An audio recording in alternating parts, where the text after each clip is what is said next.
Hey, everybody. Welcome to the Infuse Your Future podcast, where we bring together people and ideas who are making the world a better place.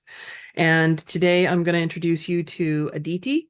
She has a master's in counseling psychology. She's a therapist and also a certified yoga teacher. And we're going to get into some real meaty stuff today. So without further ado, hi, Aditi. Hi, Carla. Thank you so much for inviting me. It's a pleasure. It's an honor. I love your podcast and everything that you're trying to do, bringing people and ideas and sharing it with the world. Yeah, thanks so much. So why don't you tell us a little bit about yourself and what you do and how you infuse the world? Yes, thank you so much. It's hard to talk about ourselves. Like we are trained as listeners. We got to listen and not talk about us, but a little shift in my own perspective that we got to share our gifts with the world. So, as a psychotherapist, I'm keenly interested in how people operate, different cultures. How can we be of support to others? How do we deal with trauma? How do we find balance between our emotions and our logic, right? Because what separates us, Carla, from other species is our emotions. But the way we have become, so tied up with technology, artificial intelligence, we've become very logical. And that logic is needed to get things done. But at the same time, we need to stay connected with who we are as people. We are emotional. And when I say emotional, it's like, doesn't necessarily mean sensitive. It just means that we have all these different emotions and we've got to feel them. So who am I? I'm a psychotherapist who loves connecting with people, talking about their emotions, if they are stuck, based on my education experiences, creating space, holding space for them to experience their emotions. And as a yoga teacher, I found that it's a very empowering practice to connect with your body, to slow down, to become aware of what is actually going on. That's so true. And I know you mentioned emotion in there a lot. And I think one of the things that you're kind of an expert on is emotional intelligence. And probably a lot of people don't really know what that term means, emotional intelligence, but it is so important, especially in this day and age when so many people are behind a computer and not out there interacting. Do you want to explain what emotional intelligence is and why it's important? Absolutely. And you said expert, and that makes me a little uncomfortable just for, I know some things, but I think everyone is expert in their own life, in their own journey, whether we are aware or not. I like to have that dialectical perspective that we are everything and we are nothing, right? So I wouldn't call myself expert, but definitely someone who has keen interest, some education, and some experience working with that for sure. So when I say emotional intelligence, it simply means that are we able to connect with our emotions and use them for our own benefit, and also how do we use them in a way that serves us as opposed to it holds us back. Sometimes, Carla, what happens is that we don't want to feel uncomfortable emotions or emotions we as a society label as bad, but there are no bad emotions. Every emotion is valid. It's how do we regulate them and not let the emotions drive the train. What happens is when emotion drives the train, the fear comes, anxiety comes, anger comes, and we can get dysregulated very easily. We all want to feel happy, we all want to feel joy, um, but we also need to have the capacity to handle uncomfortable emotions like shame, regret, disgust, feeling sad. We need to know that I'm sad, but how do I regulate this and not let sadness become narrative? How do I validate my anger? How do I attend to my anger and not let it become um, my narrative, not let it become driver of my bus? Driver of my bus, my personal goal is to have wisdom. So emotionally intelligent people are aware of their emotions. They know how to give emotion to their emotions, how to be adaptive, how to feel, how to deal, and then ultimately heal from whatever has been happening in their lives. Yeah, so true. I think one of the most important things you said there is the capacity to be able to handle negative emotions. Because especially in this day and age with social media, one of the negative aspects is that people think they have to be happy and upbeat all the time. And even without social media, I think a lot of people grew up in situations where they were either punished or negatively treated when they did show their emotions. And so many people have bottled them up and been Totally. brainwashed into thinking that these negative emotions should be expelled. Hmm. And then they're not taught how to deal with them, because there's a positive and a negative way to deal with them, a healthy and an unhealthy way to deal with them. Yes. Absolutely, I'll agree.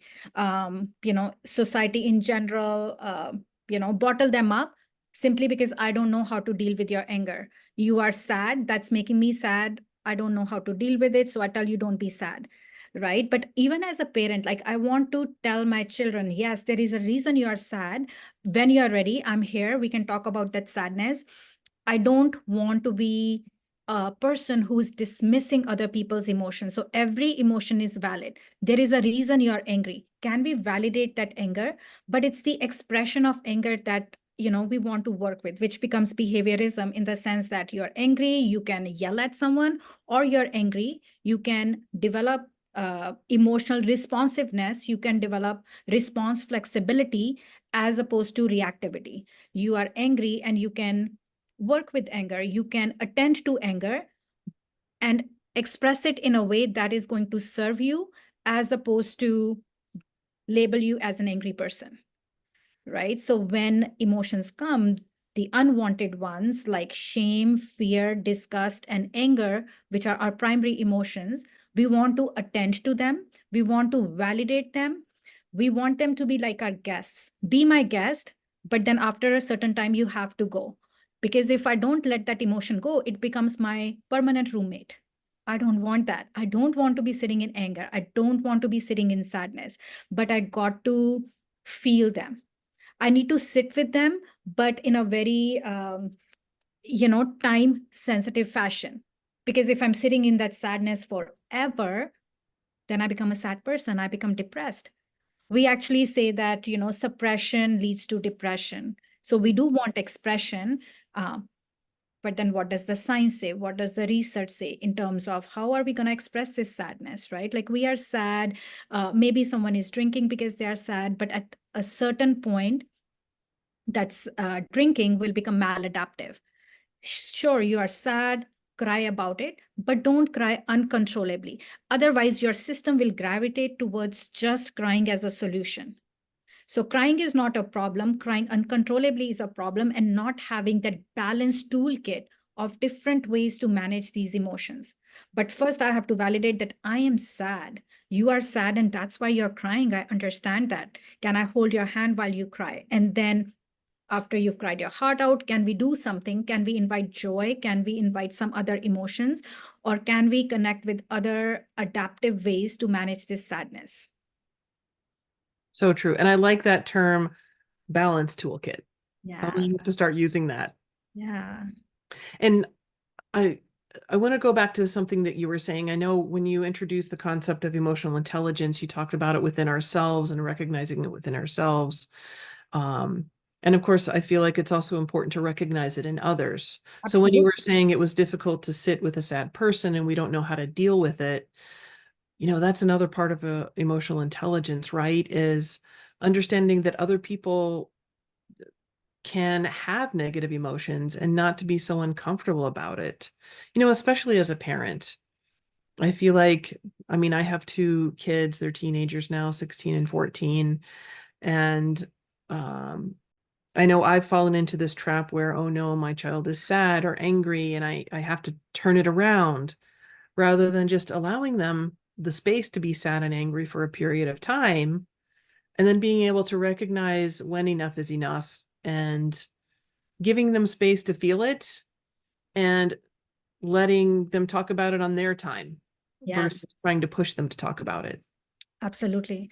And, some of these tools that we give our children, or, as families, as tribes, as cultures, these tools are given in our young age, right? It's hard because, again, we know first 25 years of our life, brain is developing. You can plant as many seeds of, adaptive processes. Pruning happens first 5 years. but it's difficult to learn these things as we grow old. Having said that, brain is neuroplastic, which means with every positive experience, there is capacity to learn these tools. Difficult, it might be, but not impossible. So yeah, like you said, even with the teenagers, like giving them permission to feel everything that they are feeling instead of trying to fix it. As parents, we become fixers. My child is hurting, I need to put, Band-Aid on their wounds. So self-regulation tool that we can give our children is like, I'm right here when you need it. First aid kit is right here. I'm here for your wounds. But we try to say, oh, don't cry. You're hurting, don't cry. It's going to be okay. No, it might take a little while. It might hurt, but I'm here with you to walk on this journey. The other thing is that we got to validate emotions, not our own, but also of others, so that we can be empathetic people. And we are co-regulators. So if I'm calm, collected, my child is dysregulated, my coworker is dysregulated, I might be able to regulate them. But sometimes, for example, if someone is angry and I'm not able to regulate them, I have to protect myself. I have to step away to self-regulate and recognize they were disturbed and I'm getting disturbed, right? So again, a fine balance of self-regulation, co-regulation, dysregulation. We get dysregulated, so much happening in our environments. Sometimes future can look a little bleak when you hear sad news after sad news, everything happening in the world right now. But at the same time, we connect with hope. We connect with, the possibilities. We connect with optimism. So true. So true. I know that one of the things you mentioned you would like to talk about too are attachment wounds. And so I was wondering if you wanted to define that. A lot of people have never even heard of that. I had never heard of it until I took a trauma recovery coaching certification. So what is an attachment wound? Is it related to emotional intelligence at all? And if so, how?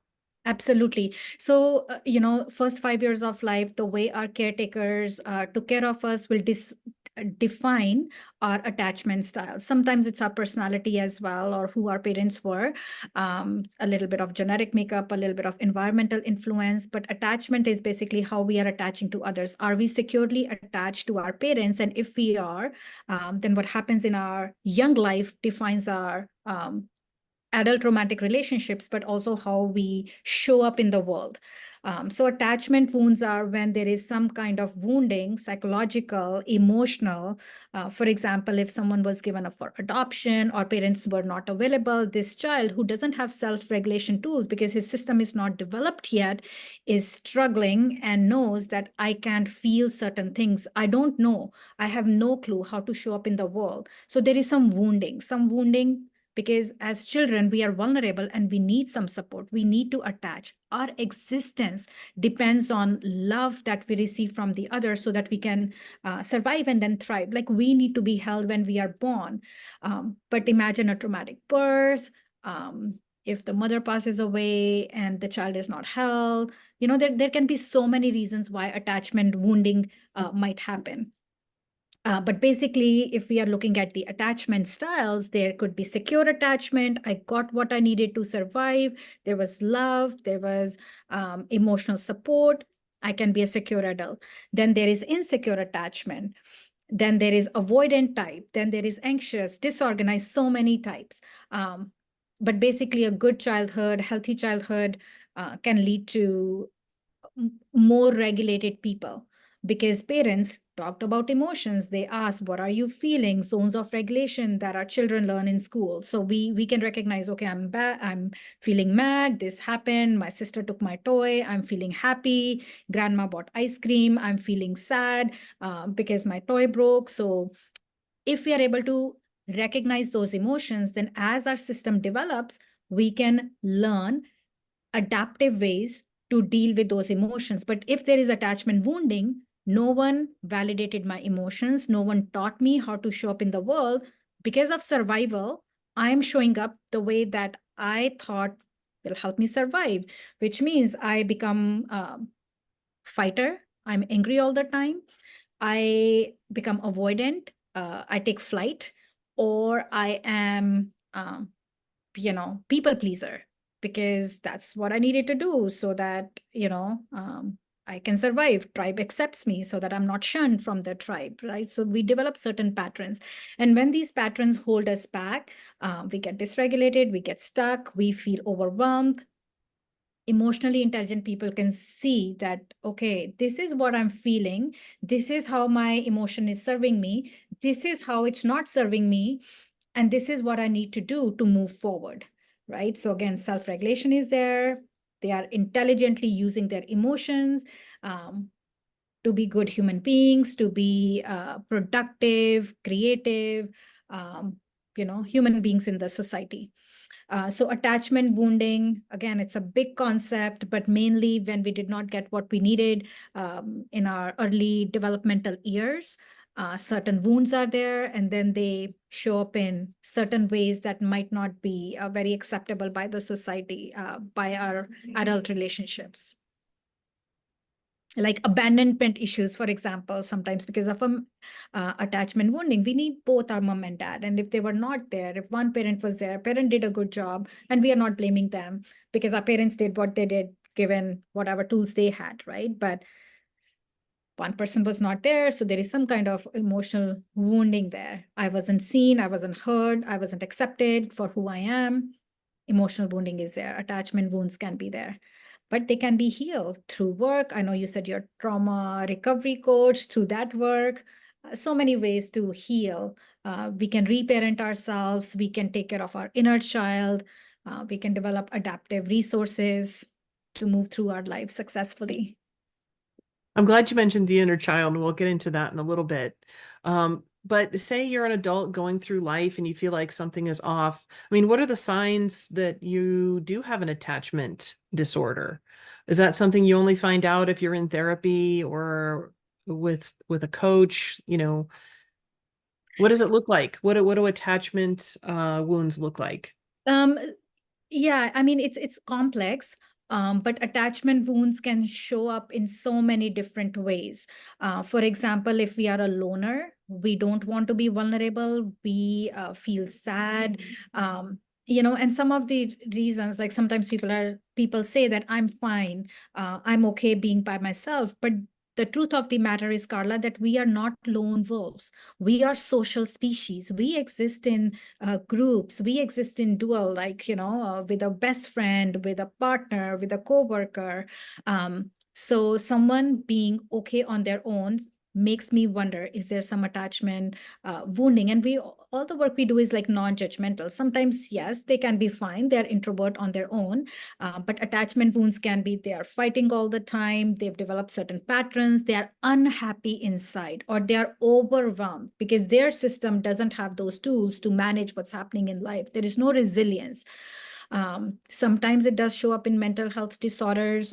Sometimes it shows up when people are having failed relationship after failed relationship, when they're isolated, when they're alone. So it can show up in so many different ways, but definitely in our relationships. Um, yeah. Sometimes it can show up in professional settings when we are always trying to please our boss because we were raised to please our parents. I will only get attention if I did what my parents wanted me to do, that sort of thing. So, so many different ways because we are so complex. Our lived life experiences are so different. Our system basically has only few ways to survive. Like we are looking at our sympathetic mode, which is fight, flight, freeze, or appease, right? So those are instinctive survival responses. Yeah, I would imagine that if somebody had attachment wounds, they would have a lot of difficulty with relationships. Mhm. Totally, totally. Now, you mentioned that they are healable. So Absolutely. how does that work? How do you go about healing attachment wounds? I think it starts with being aware of your attachment wounding. And then, like we had just talked about the inner child work, right? Like sometimes the work is we got to reparent ourselves. What we did not get, either we are giving it to ourselves now, that love, compassion, self-reflection, adding into our self-esteem, not being overly critical of ourselves or the world, right? Sometimes angry people might have some attachment wounding. They were angry at their parents, now they're angry at the world. So a lot of different ways we can heal, but it starts with the self, giving self what it did not get in the past. Sometimes in the presence of positive experiences, sometimes with the help of a coach or a mentor. Supportive social systems can also add into that self-healing journey. And I would imagine that most attachment wounds are pretty complex. So I would imagine there's a high probability that they're going to need professional help, either from a therapist, a psychiatrist, a coach, or just have a really great set of friends. Yeah, set of friends, societal support, resources. Basically, it comes down to resources. Does self have resources? And this resource could look like anything. Like, of course, professional help is always good. Someone who has studied it, someone who has worked with it, someone who has experience, that's always good. But sometimes a right person comes along, right? So there was some attachment wounding with the birth family. But the environment after those early attachment wounds was so healing. Um, Someone so nurturing, so caring came along, that system learned how to survive, right? The tools were given, maybe not in early childhood, but maybe in teenage years, maybe, career success came along, and I recognize, I drive my self-worth from education. So that became my resource. So it depends on people, like you said, it's complex, but having the resource kit is useful. And this resource could be people. Again, we are social. So having people is always nice, having some kind of, support from the system. Our basic needs are being met. And if our basic needs are being met, then we can look at our psychological needs, our emotional needs. Yeah, yeah. I know a couple of times you mentioned the inner child.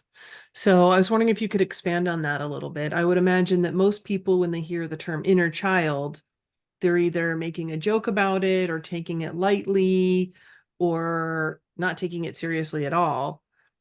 But I think that's a real thing, and it's really important, and it's really important to pay attention to that inner child and the role it plays in your life. Yeah. Sometimes we get stuck, Carla, in our younger self, and that's our inner child when some kind of a wounding happened, when we were not seen, heard, valued, and then there is some kind of a developmental trauma. So inner child is basically younger version of us, right? Like the inner self, the inner childlike state when we were vulnerable, right? So inner child work simply means taking care of younger version of ourself, right? So even someone who's 60, 70, 80 has an inner child. Is this inner child healthy? Is there good confidence, self-esteem, accomplishments that we are proud of, or we are stuck in those uncomfortable emotions of shame or anger or fear or disgust? So the younger version of ourselves is basically our inner childlike state, and that's our inner child. Now, you mentioned the balance toolbox. Mhm. So would you like to talk about that a little bit? What are some of the basic tools of a balance toolbox and how to best utilize those? Yes. So I'm a somatic practitioner. I strongly believe in like bottom up approaches to healing, Carla, which simply means that mind's job is to protect us. So we will form certain cognitions, certain thoughts, or mind is telling us, think about every possible scenario so that you are safe in this world. But what I do find really helpful, really useful, I've seen good results, is when we work with the body, being present in the present moment, because mind might say, amygdala might be going off, red light, world is a dangerous place. But really, it is a combination. There is good in the world, there is bad in the world. So when I'm talking about balance toolkit, it's like, world is not entirely a bad place. I feel I am not safe. I feel I cannot trust anyone. So it's my journey, internal journey, inner landscape journey, that I have to find some tools. Why not start with the body? Why not start with our five senses, our sense of smell, taste, touch, visual and auditory stimulus that is healing, that is comforting, that is soothing. So going through the body, our biggest tool all the time that we all have with us is our breath. How many times are we paying attention to our breath and building that capacity? Because when we are breathing deep, we get into our parasympathetic state, which is opposite to that alert state, which is sympathetic. And sympathetic is not always bad, but typically our fight, flight, freeze, fawn, those responses are sympathetic responses. Alert state is sympathetic. So if you're driving on the highway, you got to be alert. But once you are in your driveway and you're still alert, which means your system is stuck in that sympathetic, it's not going into parasympathetic. One way to go into parasympathetic state, Carla, is coming into our breath. So balanced toolkit would involve having wide variety of tools that will help me move forward when I feel stuck. We love using certain modalities which have lots of research evidence behind it. For example, DBT tools, if we are looking at the behavior and cognition and emotion regulation, body-based tools, somatic tools, things that will help me get into that parasympathetic state are really helpful. Let's start with breath. Let's start with awareness. And then we can work on where do I get stuck? And everyone gets stuck in different places at different points in their lives. What can I use to move forward, right? For example, this friend was really great. She helped me through high school. She helped me through early, early adult years. But now we had a little bit of a conflict. We've moved our own ways. Now that resource is not my resource anymore. I need to find another resource. And this resource could be either another friend, another experience, another tool. So having, not depending on just one thing. For example, I have people who were like, I love journaling. All through my childhood, I journal, writing my feelings, but it's not working right now. It's not working anymore. I can't find time. Let's find another tool that might work, right? And this tool will be based on who you are, right? What does your system gravitate towards? Some people find joy in, say, singing, which could be a great tool. Some people are creative. They like drama. That could be a tool. Some people are more into their body. They like to go for swimming and hiking. That could be a tool. So, different people, different experiences, so different toolkits, but having few different things is always nice. We can't just depend on one friend to meet all our emotional needs, right? Like we can have a friend who we go out coffee with. We can have a friend who we go out movies with. We can have one nerdy friend that we talk about intellectual stuff, right? So we can have a friend who we go work out with. So a little bit of a balance that way, even in different people who are meeting our different emotional needs. Because if we are depending on just one person, great, we found our person who's meeting all our needs. But sometimes this person can get burnt out meeting all our emotional needs continuously. So yeah, balance in our relationships, balance in different roles and responsibilities we play. How do we nourish and nurture our motherly side? How do we nourish and nurture our professional side? How do we nurture and nourish our personal life? So true. Yeah. Is that why you started to incorporate yoga? Is that why you became a yoga teacher? If you're a somatic practitioner, I mean, yoga is movement and it incorporates the breathing.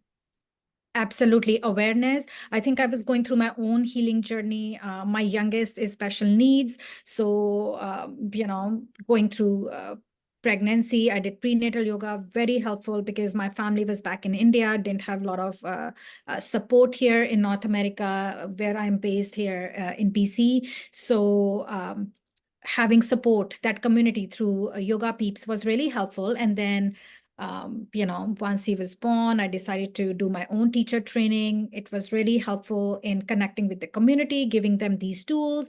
But then people would come and talk, and I felt that I need more. So then I ended up, doing my master's in counseling psychology and then forming this practice. I got busy really quick, I think mainly because I connected with minorities, diverse populations, being a woman of color. It was interesting to find people who were in the same boat, some of the same struggles, newcomer, immigrant, a new country, and then traumatic life experiences. And after connecting with them and getting busy, I'm like, I cannot serve everyone. I need to have a team of women who can support others. So I found some amazing other therapists. We formed this group practice. We call it Wellness North Counselling, all about holistic perspective, but also using neuroscience, psychological tools to well-being. And we use like all evidence-based stuff like IFS, internal family systems. I use EMDR in my work, which is, gold standard of trauma treatment. Originally, it was designed for PTSD with veterans, but now it's like there are so many different forms of trauma, right? So we use it with different kind of traumatic experiences, with couples. Emotion-focused therapy is really useful. Yeah, so it's a journey, and I love what I do. I love connecting with folks, and when we see that change, it's deeply, deeply satisfying. It's like you find your purpose, and then you support others. So yeah, it's a great honor. It's a joy in doing what we do. So is your yoga and your psychotherapy separate, or do you combine them? Sometimes they can be integrative. Sometimes they are separate. I go out in the community and teach yoga classes. We do workshops for different corporations, teaching them what they need to know in terms of, because a lot of folks are just sitting, right? So no connection with the body. So allowing them to connect with the body, become aware. And many times we do use those yoga tools, somatic tools in our psychotherapy work. And sometimes what we learn about trauma and how the mind works, how the body works in psychotherapy world that I can implement. I can talk about polyvagal theory in my yoga classes. So I think they can be separate, but they are so interconnected. And because I have those tools, why not share it with the world? So true. Yeah. What you're doing is so important. Thank you. I know we talked about a lot in this episode. I feel like you're the type of person I could just keep talking to for hours and days, and we could cover so many things because so many of these things are very complex and attached to other things that are very complex. So we could literally talk forever, I think. Yes. But, But we'll leave it for another day, maybe. yes, for sure, for sure. But is there anything else you would like to touch on or cover before we close out the episode? No, I just wanted to say thank you so much for inviting me. Absolutely loved talking to you just because, I've seen so much value in my own healing journey through, the tools that I'm now sharing with the world, that I just get too passionate about it, right? So I have to reel myself back. But I really, I'm grateful for this opportunity to come and share some of these thoughts, these ideas with you and with our audience. And, people can reach out if they have more questions. And I do hope that we get another chance to reconnect and have more deeper conversations about things that are important for our species. Yeah, absolutely. How do people connect with you? Say somebody is out there, they're inspired by this to get a little bit deeper professional help. How do they Yeah. contact you? They can visit our website, Wellness North Counselling. If they are in BC, absolutely. I'm a registered clinical counselor, psychotherapist, Canadian certified counselor, so they get coverage through benefits. But for folks who are not in BC, we do offer workshops. I have a book out called Relationship Upgrade. If they are looking at working on their relationships using some very solution-focused approaches, clear concepts, not a jargon, not lingo that we learn in our, schools, in our master programs. So yeah, for the general public, I have a book. It's called Relationship Upgrade. It's a great resource I share often with the couples that I work with. And yeah, they can visit our website, Wellness North Counselling. They can email us info@wellnessnorth.ca. Okay, great. And I'll put all that information in your show notes. Thank you. Thank you. I love to end my episodes with a call to action. Do you have a call to action for people today? Yes, make smart goals. Smart goals, specific, measurable, attainable, realistic, time bound. And if you can do one thing for you today is to notice, how are you breathing today and what are you feeling today? So I hope people can connect with some of those feelings so that they can deal and then heal. I love it. Thank you so much. And I look forward to having you on again. Perfect. Thank you so much, Carla. Much appreciated.